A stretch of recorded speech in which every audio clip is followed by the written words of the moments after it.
All right, we are 1 minute after the hour, so let's just start diving in, and I'm sure more people will enter here. So welcome to the second radar listening session here. We're going to be focusing on the Southern Great Plains. I know the first session was long. There was a lot of information thrown at you. This is not going to be that way. I'll give maybe 15 minutes of updates and overviews of the SGP site. Just to give everyone a good lay of the land for the discussion. And then really we want to dive into the discussion here. So just as a reminder, what we're doing here, we really want to define the scientific priorities for these radar systems at the Southern Great Plains Observatory. If we can get additional information on seasonality of these priorities, the number of cases required, or the scan strategies, that's a bonus. We really want to look at what would be done and not what could be done. So what are the needs of the community right now? Not what could be done if you had funding, 3-4 years from now. And along with that, what is needed to do the science? Are there any barriers here? Are there data products that ARM is not producing that you think would be very useful, or other resources to achieve these priorities? So now, to give you just an overview of the SGP domain, we have a network of 3 X-band scanning arm precipitation radars, or X-sappers as we call them, oriented around our central facility. Now, we have a Kaiser at that central facility, and as Jennifer noted in the first session, we are retiring the Sacker that is located there. Now, we also have a CSAPR, our C-band scanning arm precipitation radar, to the north of the central facility. And these are pictures of them on the right. Now, the specifications for them, I'm not going to go through all these, but just to note, they are dual pole. So simultaneous horizontal and vertical transmit and receive. The beam width is about 1 degree on these. And for the X-sappers, we have scan rates up to 20 degrees per second. We've done some tests in the past, and when we go over that, we see issues in the data with dropouts. For the CSAPR, it hasn't been operational for a number of years, so we haven't quite tested the scan rates, but these are the ones that were the specifications, was 36 degrees per second and 30 for the azimuth and elevation, respectively. Again, I'm not going to spend too much time on that. But looking more at the domain and the other resources that are out there. So we have the X-sapper network that I mentioned, whoops. And these radars are anywhere from 12 to 18 kilometers from our central facility, anywhere from 23 to 30 kilometers along their baseline to each other. So these orange lines in between. The CSAPR sits about 21 kilometers to the north of the central facility. And we have the NexRad system, KVNX, about 60 kilometers to the west-northwest of the central facility as well. Now, along with this, we have an array of radar wind profilers that also have a Parseval disdrometer and a precip-met system, so a tipping bucket and a WXT weather station deployed with them. And we have, again, another triangular array of those, more focused on getting in the dual Doppler lobes with those. But those are in the field as well. And then in addition to that, we have what we call these profiling modules, somewhat in a box around the site as well. And at each one of these sites, these yellow markers, we have an ARRI, a Doppler LiDAR, and a 3-channel microwave radiometer, in addition to our standard extended facility instrumentation, such as our surface meteorology systems, our soil measurements, radiation, fluxes, that sort of thing. Now, I should note that the top 2 of these boundary facilities that are highlighted in red, those sites, at least the profiling modules, are going to be moved to support the Awaken campaign at SGP that's coming up this year. And after that, they're going to be going with the AMF3 to support ARM Southeast. And those profiling modules are anywhere from 40 to 50 kilometers from the main site. Now, for those that might be interested in the dual Doppler aspect of this, this was a plot, honestly, I produced it about 3 years ago. And I want to say the the minimum crossing angles used to create these lobes are about 30 degrees. So this gives you an idea of somewhat of that layout with those profiling modules in the blue here, and then the radar wind profilers in the black as well. So that just kind of gives you a layout of the domain. Now, just to touch briefly on the data products that are available at this SGP site. So with our precipitation radars, we have a number of value-added products that are available for the MC3E campaign, which was April to June 2011. These include the corrective radar moments and antenna coordinates, or CMAC, precipitation estimates, or QPE, and then the radar moments mapped to Cartesian grid, MMCG. And you can easily go search for these on the ARM website to find more information about them. And then in addition to that, we had an SGP summer experiment in May to August of 2018, where we also have the CMAC 2.0 data set available, in addition to the processed radar data as well. Now, I do just want to thank Bobby Jackson here for providing this information for this. Now, with the cloud radars, the value-added products that we have available, of course, we have a long record of RSCOL, starting with what was our MMCR. This was our millimeter cloud radar back in 1996. We have that going through with Kaiser RSCOL through this year. So we have a nice long record of RSCOL data. We also have a Kaiser RSCOL CloudSat data set from March 2012 to 2017. This is just sporadic months based off of CloudSat alignments. We have Microbase K Plus, which is evaluation from January to December. Again, if you need more information on these products, please go to the website and search for them. I don't want to spend too much time on these here. And then for the scanning cloud radars, we have the SACR advanced products, the 3D, 3C, and the VAD for 1 month in 2012. But what this gives us is somewhat of a timeline of data here. And as you can see, the data has been fairly sparse over the years. The hashed areas here with the precip radars and the scanning cloud radars do denote more sporadic data sets. And in addition to kind of this sporadic nature of data, there are a lot of data quality issues that we've documented over the years as well. So we have all these covered in data quality reports, which you should see with your data orders, but this just gives you an idea of how much is out there.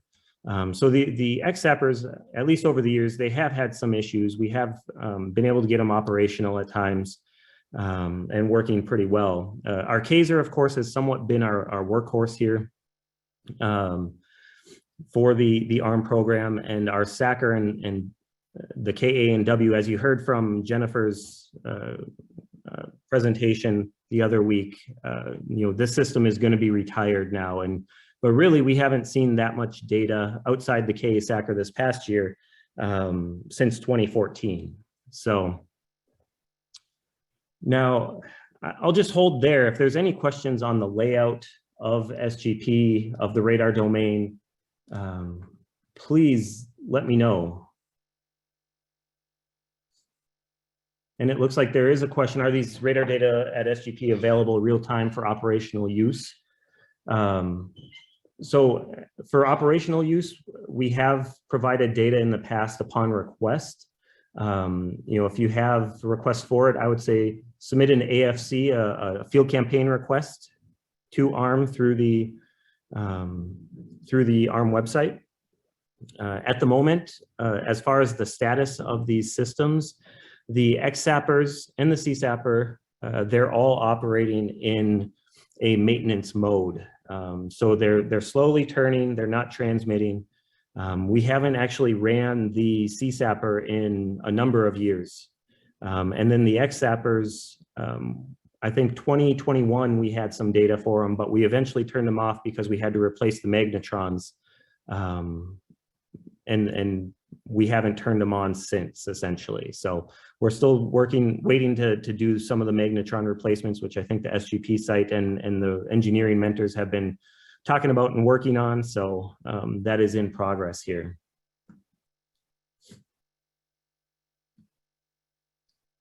Okay, so if there aren't any questions on the actual layout, I do want to get into the discussion here, and I will, just to warn you, I will call people out. I see a full list of names here. So again, we want to look at what are the needs right now, what would be done if we had these radars operational, and what that looks like. Do we need all the X-bands operational? Do we need just one? We're going to step through some of those scenarios, but I do want to open it up for general discussion here. I want you to think hard about what you need to do the science, because every radar that we add is a significant burden to ARM, to the mentor team. So we need to be careful about that as well.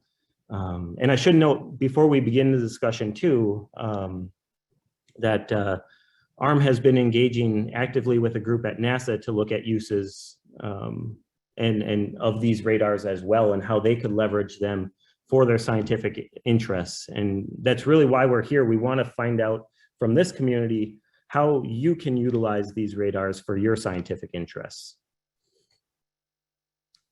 So I will just open it up for general thoughts here on the SGP network just as a whole, if there's anything. Adam, there's a question in the chat. Oh, is there a possibility to donate the old ones? That's a good question. Is Jim on here? I would look to Jim first on that. I know we generally excess our equipment once we retire it, but I don't. Nikki? This is Nikki. Hey, Yep. Yeah, so anytime we retire something, we go through the process of, can we use it for parts? Can it be used as a whole system? So for our first order of business, can it be used as a hot spare? If it can't, can it be used for parts for our other systems? Then we go to how we could potentially excess it or abandon it, place, things like that. So we don't do it often enough that we have a specific policy on it. But if we were to retire something that was a working system, that's the only time that would come into play. So we do look for the best use of it, but there would be no certain guarantee or process that you could plan on. Sorry about that. Thank you, Nikki. Are there any questions in general here? Otherwise, maybe we just jump into these scenarios. So maybe I'll pick out someone like Mike Jensen, who has interest in convection as well here. If we only had one X-Zapper and the Ks are at the central facility here, along with the normal extended facility assets, what could be done? Adam, we do have one more question. Can these radars be moved for scientific campaigns to other parts of the world, particularly to the regions like the Himalayas, which are prone to cloud bursts, in order to study the cloud microphysics? So ARM does have a set of more deployable radar assets that do move around with our mobile facilities. So for example, we have the cloud radar, the scanning cloud radar, the SACR down in Houston right now for Tracer. Our CSAPR 2, our second generation CSAPR, which is more deployable, is down there. These assets, somewhat in their current form, I would say, are not as deployable. So we would have to reconfigure. And of course, with any sort of request like that, we would have, again, the ARM field campaign requests have to be submitted to request assets. So the SGP radars in their current form will not be available for requests to relocate.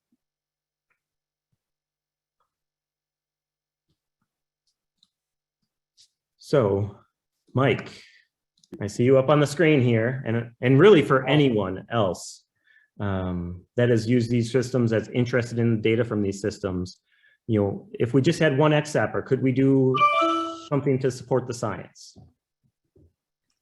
Yes. So Adam, yeah, that specific question, I think, yeah, I mean, there's almost always something you can do. And this is actually a combination that we've been talking with Sue Vandenhever and the new Incus satellite project and the things they're doing, looking at the growth of the convective cloud top. And that's something that the XSAPR can perhaps, especially thinking about some of the new adaptive and agile scanning modes that we're looking at, we could actually do some work there that will be useful looking at systems as they propagated over our vertically pointing sensors. Mm-hmm. So I definitely think there's science that can be done there.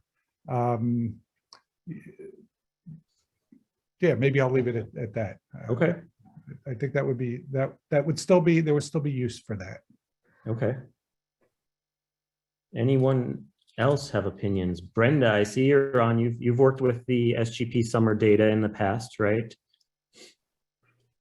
Hi, yeah. I'm not going to do video right now. Can you hear me?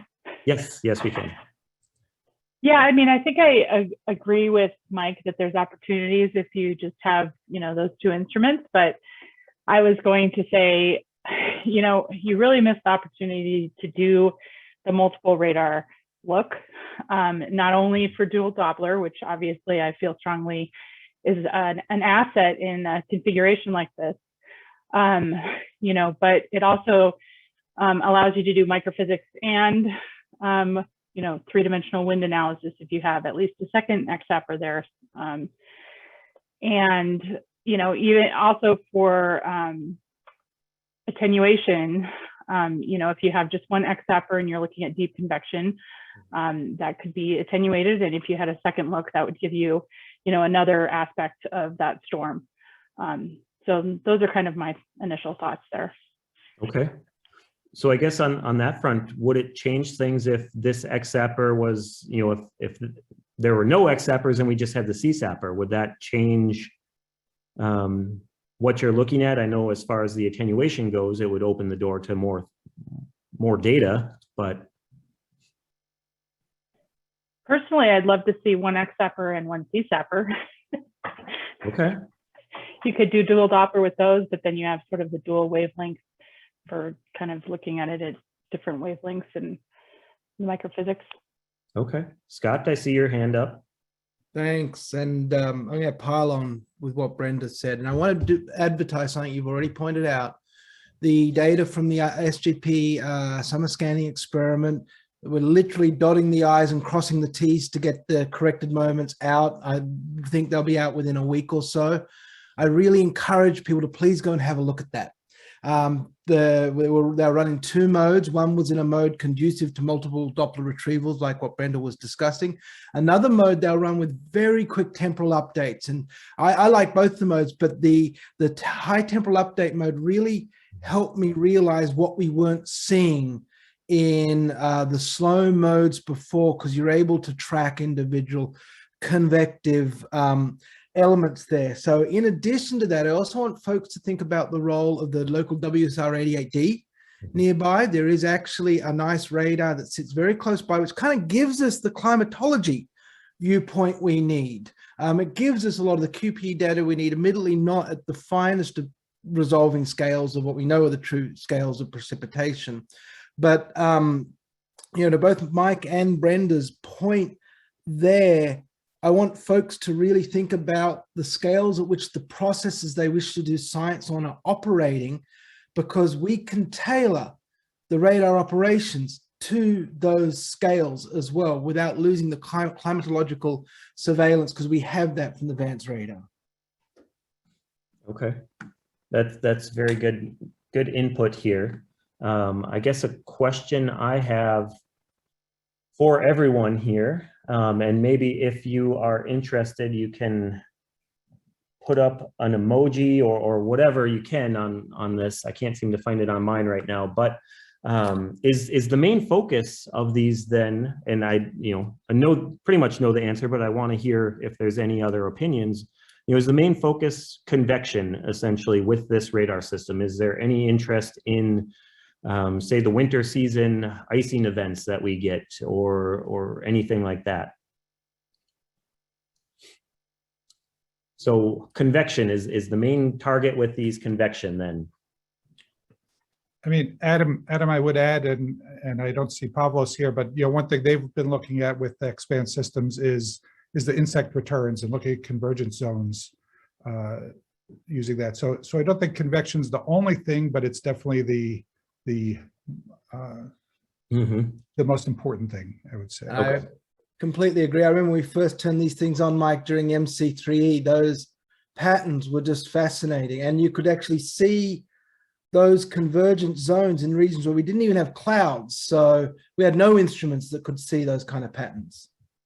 So if we only operated these instruments, these radars in March through May, or even through early June of the spring convective season, would we be missing out on anything?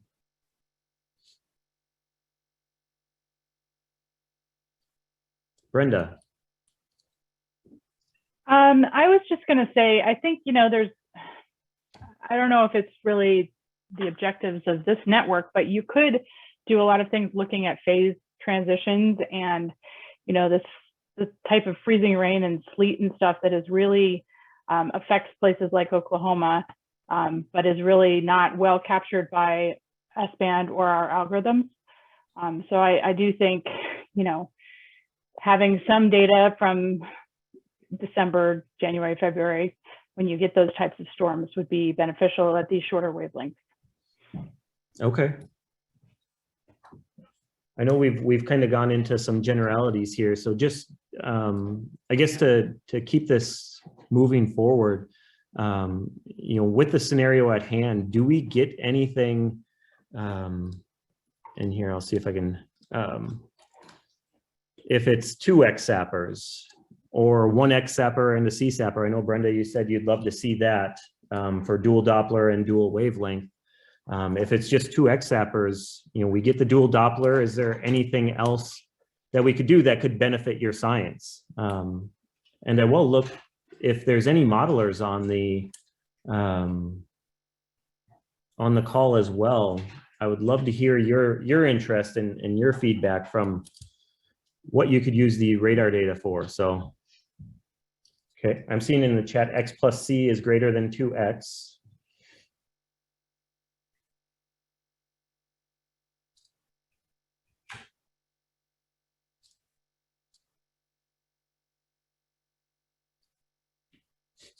Okay.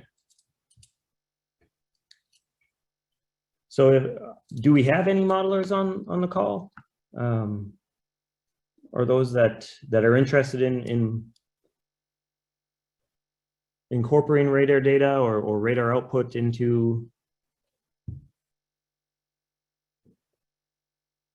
the models? If not, I'm gonna pick on Bill Gustafson. I see your name here. Yeah, I was waiting for you to call me out.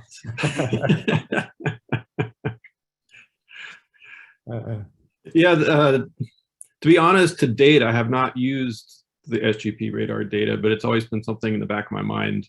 I've done a little cursory stuff with it for MC3E back when we had the more complete data set available when I was part of the CMDB project, and that funding went away. And under LASSO, just the shallow convection, it hasn't really been appropriate. Okay. But just to echo Jake's comment in the chat box, my personal interest a lot of times has to do with more of the cloud statistics, in terms of like cloud spacing, the diameters, space between clouds, that kind of thing, as well as the updraft sizes and things like that. So the tools available to do that in a robust way is really what I would be interested in. Okay. I'll leave it to the radar engineers for what the right combination is to get that. But, okay, that's good to know. Are there any others on the call that have input here on the modeling aspect, at least?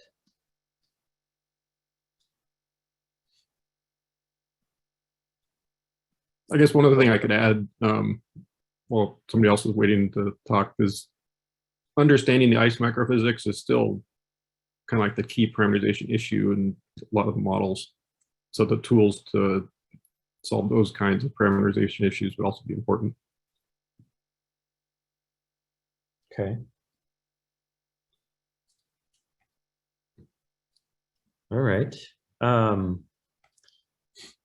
So I guess getting back to this scenario here, is there anything more we can do than dual Doppler? Are there any, I guess the question I have is there any needs for these data right now in your research as it is? Or is this stuff that you'd like to do in the future if you had the funding for? Scott. And by the way, if I ever see anyone putting their hands up, I don't want to be the one to speak, because I'm kind of half infrastructure, half science here. But you asked a specific question there, Adam. What more than multi-Doppler, so on and so forth. And I want to point out really good work done by folks like Matt and Marcus, and now being done actually by Raquel in Germany on microphysical signatures and fingerprints. The use of ZDR and KDP columns, and then using simulators in models. And I think Brenda's got some funded work that does this as well with Polaris. That's a really great way, in my personal opinion, of closing the loop with these fine scale resolving models, and actually using some of these microphysical fingerprints as observational targets for making sure our high resolution models, such as Bill might do in a lasso deep scenario over the SGP, but I know that focused on cacti to begin with, that you could really make sure it reproduce those same kind of structures. Okay, thanks, Scott. Is there anything to add to that?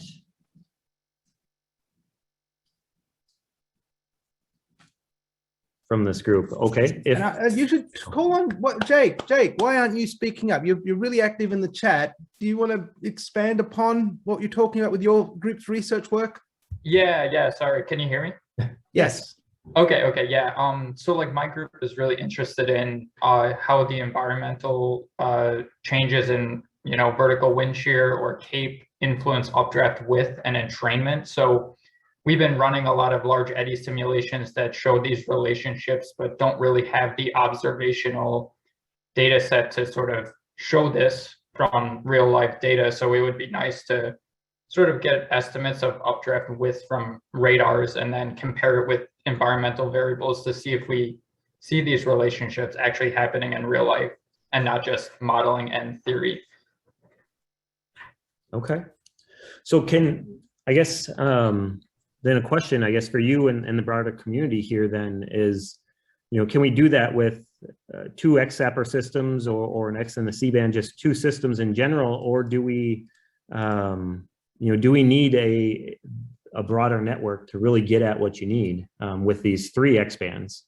So, yeah, I'm not a huge radar expert, but maybe which one of these is vertically pointing? Maybe that would be the best way to estimate cloud size as it goes over a vertically pointing radar. Yep. So our Kaiser here, it's our KA Zenith radar, is located at the central facility, pretty much right in the center of this. Okay, so that's vertically pointing. Okay. Yep. And I just want to quickly add to what Adam's saying. Scott Giangrande has done some great work using our wind profilers in the deep convective systems as well, basically almost like a vertically pointing S-band system. So it is that kind of combination there, Jake, where if you could look in the temporal domain for those direct hits, plus using the radars to give the spatial context there. And there's this, I put it in the chat and I want to let everyone know what it means. There's this idea within DOE, very popular one called MODEX, model-driven experiment. And that is where you can have both model and observations together and one guiding the other and going around kind of a circle as well. And what you're describing there, Jake, seems to be very well suited to a MODEX style approach. Right. And yeah, since it is vertically pointing and you just sort of hope that a storm comes over, it would be nice to have like this long data set to sort of build statistics. Okay. Yeah. So I will note, that each of these precip radars has run in a vertical point mode before as part of its routine operations, I think, as part of its routine SCAD strategy, I should say. But in the past, we have had a field campaign request to point them vertical while they brought up their own radars to do some high-res scanning. So there are different options that we can utilize these XZappers for, not just scanning. So, Okay. Awesome. Thank you. Yeah, but Adam, I will add kind of one basic thing that we can do by having some of these scanning systems there is look at the life cycle context of these storms, and especially if we're able to control how that radar is working, we can look at that in a lot of detail, kind of like what we're doing at Tracer, but that can be done more automatically. So that's just another of the components here that I think having these scanning capabilities available would be good. And in that case, one radar adds a lot of value. I don't know any scientist who's going to say, give me fewer radars. I mean, that's kind of, we always want more. The answer is more, but one adds a huge amount of value, and then each one beyond that is a bit more. I'll speak kind of unpacking some of what Mike said. I'd love to see a kind of a less onerous armed field campaign kind of thing for quick SGP based campaigns. I think the last large SGP campaign we had, the big one was MC3, even though we had the I can't remember the Stratocumulus one, which his name completely eludes me right now. But as Mike said, the ability to kind of come with a cool science idea, real process study driven or other driven idea, and then propose different ways of scanning the radars. And that's very possible. I guess one thing I was going to note later on, but now is a good time. So the aerosol community, led by the AMSG, the Aerosol Measurements and Science Group, they were proposing potentially having targeted IOPs, essentially where ARM only deploys certain assets at a time. But would that be of interest here if ARM says that in spring of 2024, we're going to have these radars operational and working? Would there be interest from this community in kind of adding on to that sort of IOP? If it's almost ARM-led of sorts.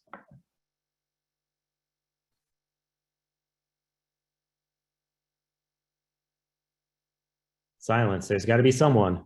Yes, the answer is yes. Yeah, and this is Bill again. I think in my mind, if we had times when we could be confident in the quality of the data, getting those as opposed to a long time series of just data that's hard to work with and questionable, it's much more useful from somebody that's not part of the standard radar community to just go in and know we can, this period is good, let's go use it.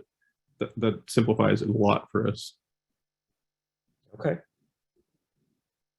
The trick is, do we get the direct hit when we want it, that kind of thing. But that's, yeah, we're playing the odds. So. Yep.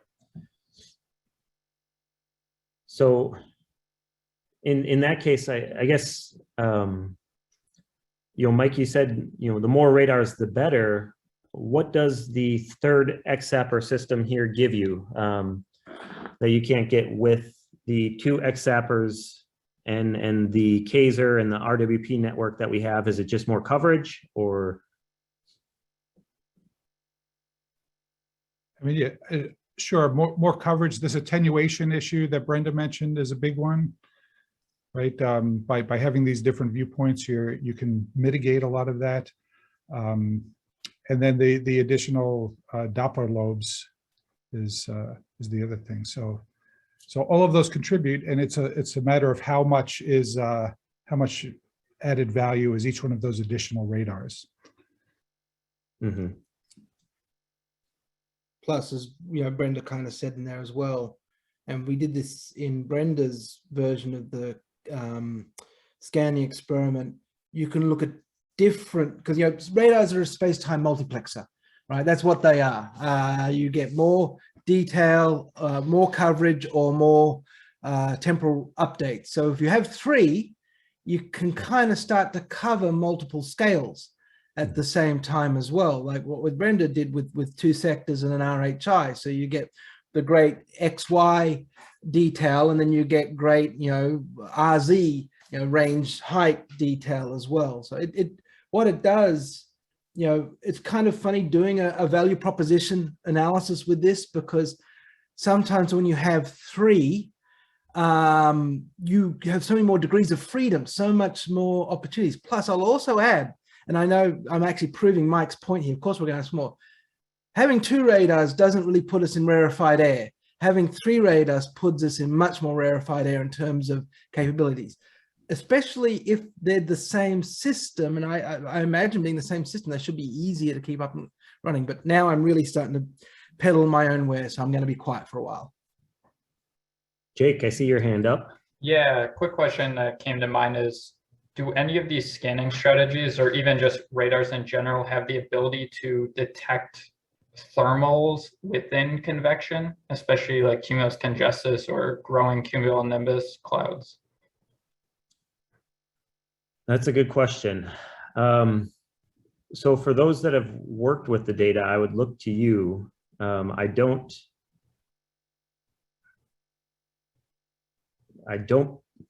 want to answer that myself, because I don't have the knowledge and expertise there. So Okay. Not really. With the X-band systems, unless you're really, really close, you've got to have hydrometeors, you've got to have, you know, raindrops to a degree.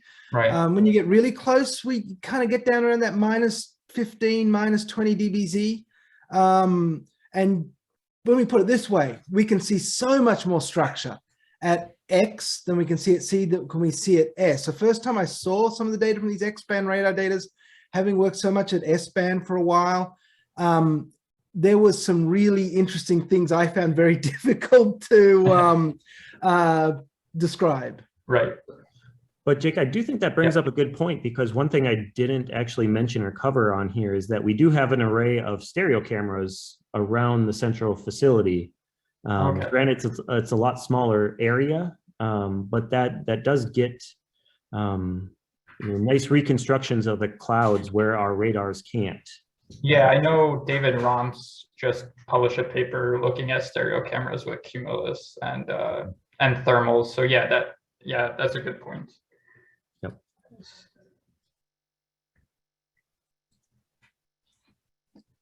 Thank you. Yep, thanks. As far as I guess one question here, is there interest in the profiling modules like the ARRI, the Doppler LiDAR, the MWR3C that could contribute or help with any of these radar related studies then, or scientific priorities? Because I'm just thinking, if for some reason, you know, ARM decides to retire one of these in the future, and this is all hypothetical, you know, it seems like if there's uses of these profiling modules, we would want to consider keeping maybe those that are closest to them. Is there any actual use of these external data sets here? Or not external data sets, but these other profiling modules, extended facilities?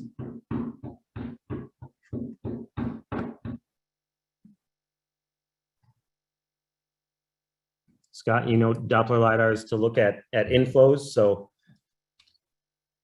And so, Adam, I mean, one of the biggest roadblocks for convection that we've been talking about within the CPMSG is defining the 4D environmental characteristics. So getting at the thermodynamic environment.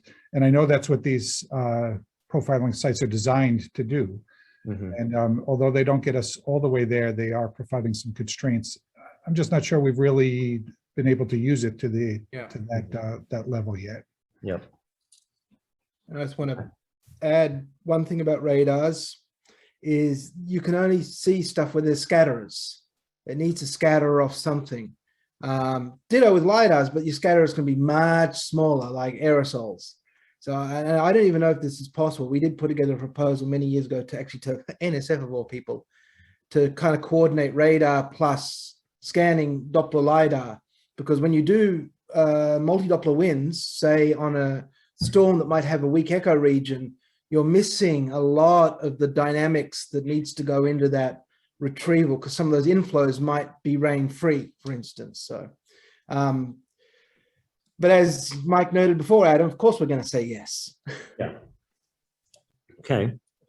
So I guess, again, though, if we look at our radar network here, so if we had everything operational, does of course, you're going to say the C-band does add value, but, what if, we could only operate 2 or 3 of these radars? What would the highest priorities be then? Is it always the combination of C and X and whatever is left, or?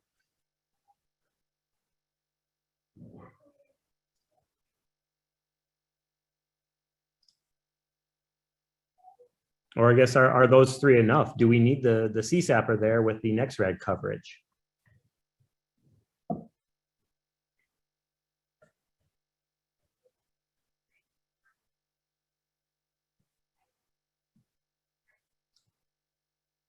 Look down the list again.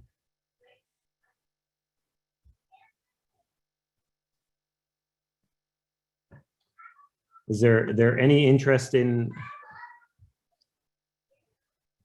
Chris?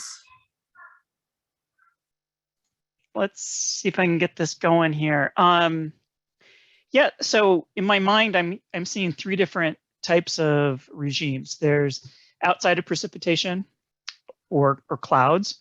And then there's the cloudy where there's no hydrometeors. So it's the cloud processes. And then there's the precipitation.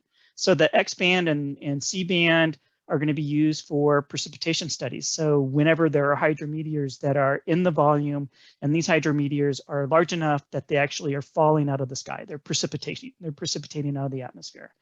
The cloud radars, the Ka and the W band, they're useful for looking at cloud dynamics, the motions within the clouds, the air motions, and ice particle or hydrometeor sizes of the cloud particles.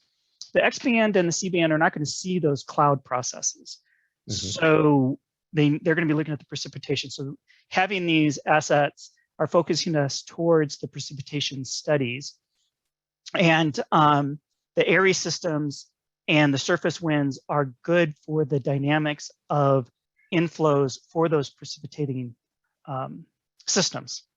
And so that's how I see them complementing the outside of the convection processes and how they can help with the modeling.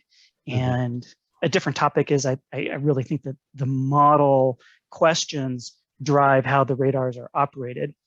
And then with the Kaiser is 35 gigahertz. Effectively, if the rain rate is greater than 14, 15 millimeters per hour, then the Kaiser is not going to see the top of the cloud due to attenuation. So it's going to see the lighter rain rates and it's get the vertical structure. So you can look at microphysical processes in the vertical column. So those are my 2 senses of how I'm seeing how the radar assets could be used for different studies. Okay. So I guess with that, with Mike's comment about getting at the 4D characteristics, environmental characteristics, are there data products that you would almost like to see out of this this network of instrumentation, of radars, of the profiling facilities, et cetera? Is there something that we're missing on the data product side? And this is not just for you, Chris, but for everyone. So, yeah. See if I can lower my hand. Well, when profilers, I think of them, I've always just processed them as an individual unit. I've never tried to grid them or incorporate them into a model to look at the larger scale. That's interesting to look at them as a system. I've always looked at them as individual units, I8, I9, I10. Okay. Yeah, that'd be interesting to have a gridded product of winds that are driven by the radiosondes, that other product that's every 12 hours interpolated to an hour. Okay. So I guess question for everyone here then, if we had this entire network going, what sort of data products would benefit your research?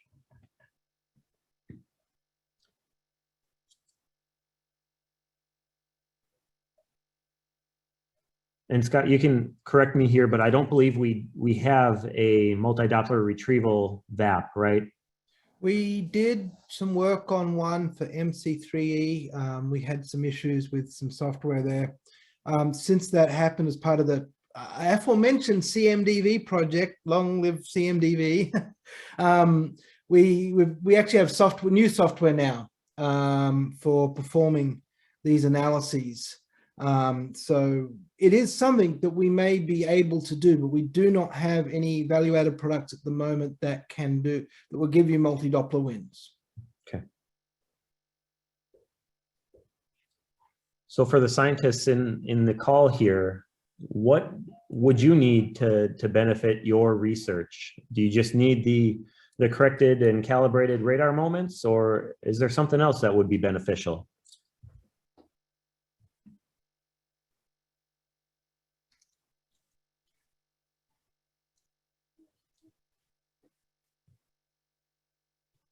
Because I will say if you know we need the feedback from the community to change or investigate new ways, essentially new products, or yeah, as Scott noted, there's always a lot of code. We didn't even touch on the PyArt Python ARM radar toolkit that is out there and available as well.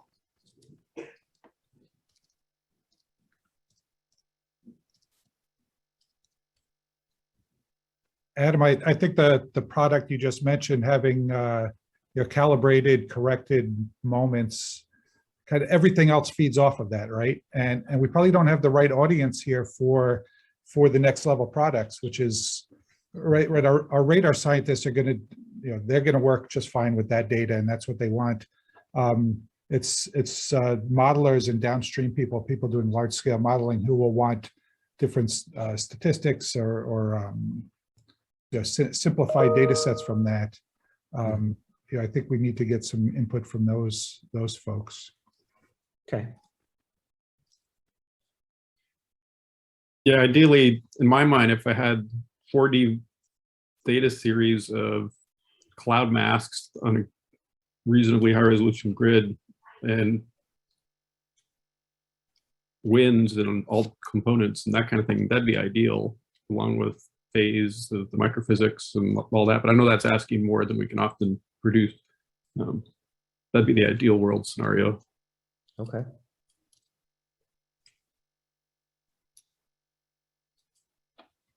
So Adam, I could imagine from these profiling sites you have here with the ARRI and all of that, having like a merged sounding type product out of those, isn't that something we do right now? Right, we have merged sounding at the main site based on the radio sounds, but not these remote sensors.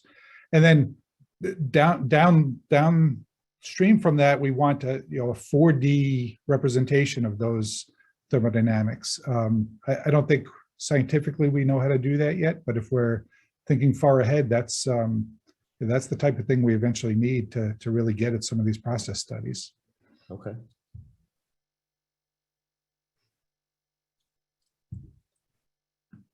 They're not really to be answered here because it is quite the thing to unpack. And I completely agree with Mike. Without well-calibrated, well-conditioned, well-described radar data, we can't do anything.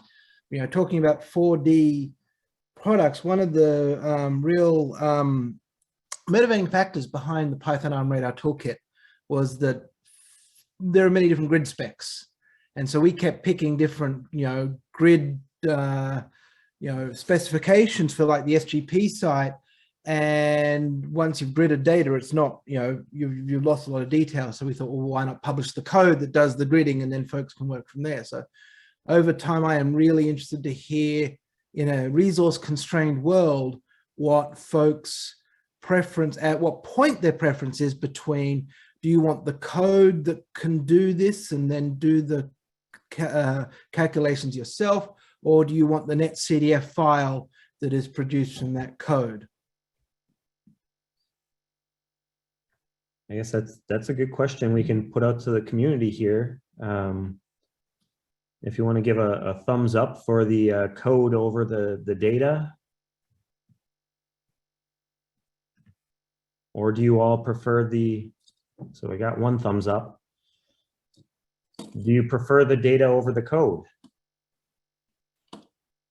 Everyone wants both. Again, I think it depends on the scientist. So Brenda, for example, just wants the calibrated quality control data, whereas Steve Klein, to pick one of our modelers, he's going to want the detail or the summarized NetCDF files like Scott's talking about. So yeah, I think we kind of need both of those things. Okay. And be honest, this is actually a case to a degree of you can have your cake and eat it too. The extra effort is just required to keep the code running and do the tests and things like that. We'll always use code to make a grid or something like that. The extra effort is in making that code useful to others. But I also want to point out one of the unintended outcomes of these efforts as well is sometimes these codes can bring new methods back into infrastructure at the same time. And so if you look at, Adam talked about CMAC before. CMAC contains wonderful contributions from folks like Scott, folks actually from of all places, the University of Bonn as well, and many, many others as well. So it is a two-way street, but it is a very interesting thing to navigate, again, especially in this resource constrained world. What's the best impact we can have for our stakeholders? Okay. I do want to go back to the chat. There's a good question that came up there in that, it would be helpful to keep the spectral data as well as the moments for the Kaiser. And Karen responded to that we do keep the spectra and moments over the history of the Kaiser operations, but is there interest in spectra data with the scanning systems?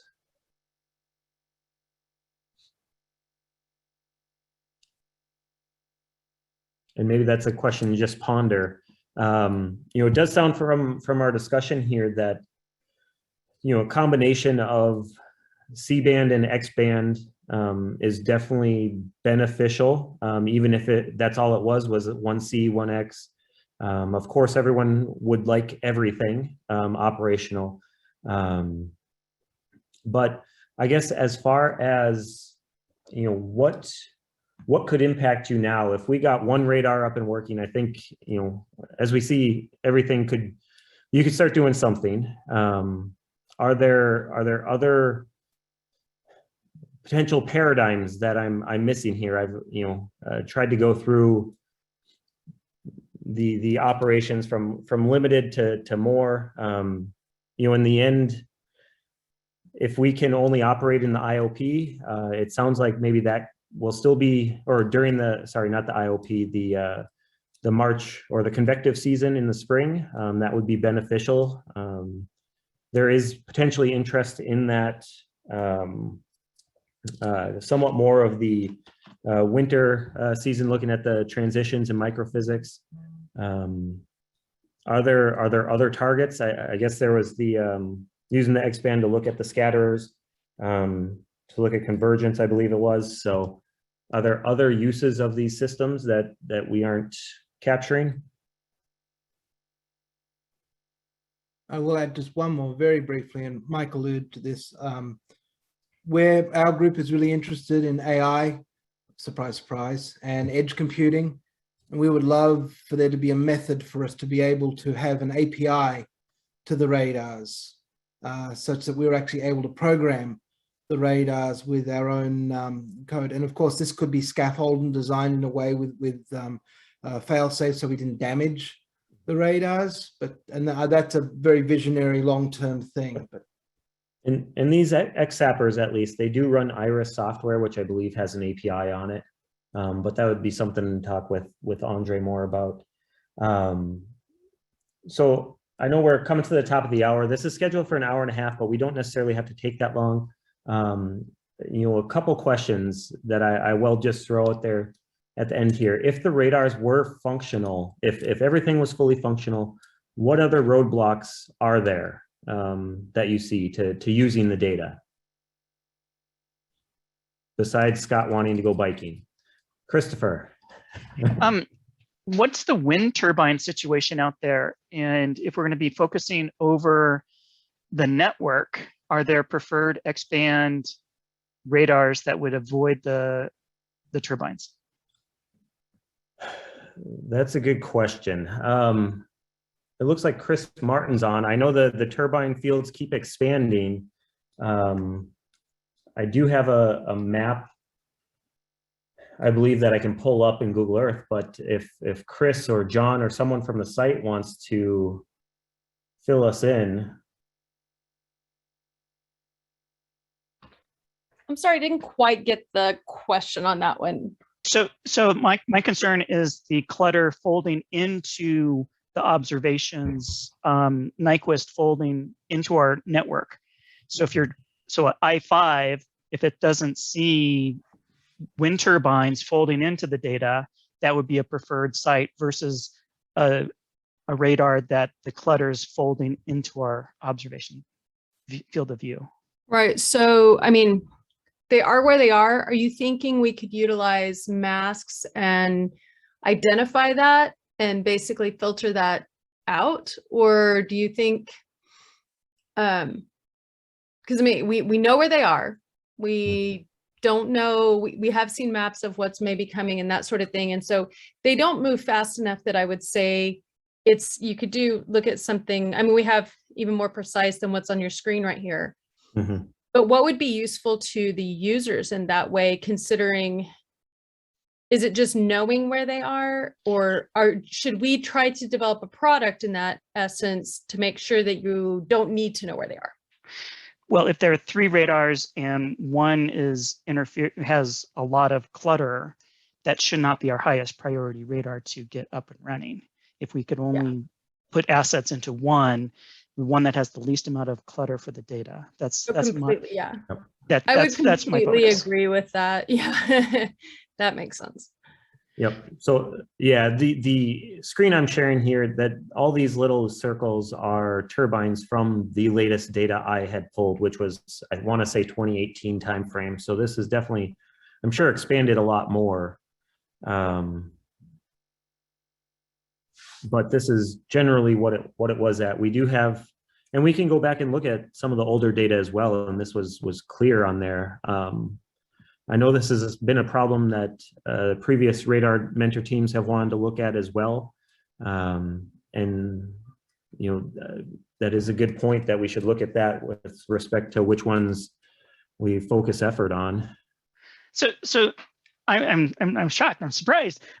So wind turbines are within the network. I thought they were outside of the triangle. Oh, between no, I-4 and they are I-5. very much. Yeah, Oh no, my. we've been presenting this since I was the SGP manager, actually. So it's something that we've tried hard and worked with any of the wind turbine companies that will talk to us and work with us. And some of us are, you know, some of them are very open to that. Some of them do not care. So it's kind of it's a hard pressed thing, but yeah, they developed, I want to say like 3 or 4 years ago, maybe even more than that at this point, they expanded some. Mm-hmm. Yep. You can see them from the site, from the central facility. Yeah, they're very close to the central facility as well. So, You know, really, I think Christopher just has a phenomenal point there. It might behoove us to do a quick analysis of if you assumed a particular side lobe strength or something like that, you know, creating like a cost benefit analysis, or no, just a cost analysis for each of the radars, because, you know, Christopher basically is perfectly right that not all those X-bands are equal anymore. yeah, that's definitely a good point. You know, of course, as Jennifer noted here, the Awaken campaign that's at SGP is really focused around the impact of those turbines on the measurements. So, so there will be a large focus on that later this year. There is a question up that I would maybe look to Alyssa or Karen or Ya-Chen for here. The related to the spectra data, are clutter echoes filtered in the spectral domain? I'm not as familiar with our spectral processing, so Alyssa or Karen. Yeah, we do. We do filter out noise points. We don't filter out clutter in the sense of insects, for example. That's still left. Oh, Karen, your mic dropped out, at least on me. Yeah, no, I haven't got it either. No. Okay, let's try this. Do you hear me now? There. Yep, we can hear you. Okay, took off my mic. Apparently, it's not behaving very well. I was saying that we do, as initial processing of spectral data, get rid of background noise. So there are no spectra saved that are just radar noise. However, we don't filter out insects at this point. However, Christopher Williams has been working really hard on some really cool algorithms, which I'm actually looking at today, finally, in terms of making it a product, a value-added product for the ARM program that would identify insects versus hydrometeors, if that's what the questioner was interested in. So. Okay. And Adam, I know that the XZappers, the Iris software has the ability to implement the GMAP algorithm, which filters out clutter, at least stationary clutter. But this will not work for wind turbines because it assumes that basically the velocity is zero there. And unfortunately, wind turbines, because of the blades, they can have all kinds of weird velocities. And I think that they implemented that on the processing units there, but it's been so long since I've seen data come out of them. I don't know if it stayed implemented. Yeah. I know that we have it on CSAPR too. Mm-hmm. Okay. So I guess getting back to the question I had previously, are there any other roadblocks to using the data? From your perspective, if we provide calibrated, characterized data sets from the system, it sounds like there are uses for it in a variety of different scientific areas. But are there any other blockages to using it besides funding?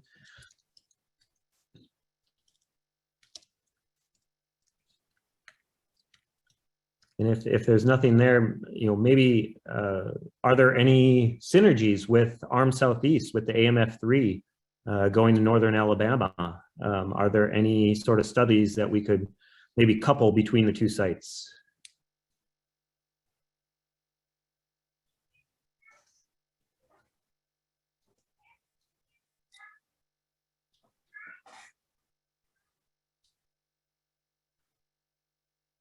Okay, well, if not, if you do think of anything, please feel free to reach out and contact me. We are looking at setting up discourse topics for further discussion, and we'll be sending that out once we get them set up. My computer's been causing me issues, so that's been delayed a little bit.